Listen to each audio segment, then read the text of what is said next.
there's a financial problem. There's an imbalance problem. There are basically 5 big forces through history that drive everything.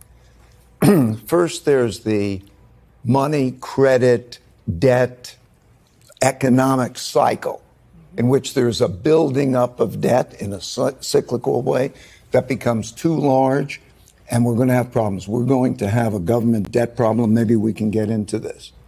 The second big force through time is the internal conflict force. The left and the right, differences in wealth and values causing a conflict that we're seeing it changing our political order. So the first is changing our monetary order. The second is changing our political order internally. And then the third is the great world order, how countries deal with each other. When there's a rising power, challenging an existing power. And now we are going from multilateralism, which is largely an American world order type of thing, to a unilateral world order in which there's great conflict. And the other 2 factors all through history have been acts of nature, droughts, floods, and pandemics. And number 4 is technology changing.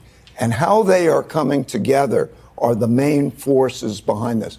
For example, there can't be imbalances anymore in that environment. Do you think that President Trump's tariffs are exacerbating what you are describing, this complicated mix of challenges that the world is facing?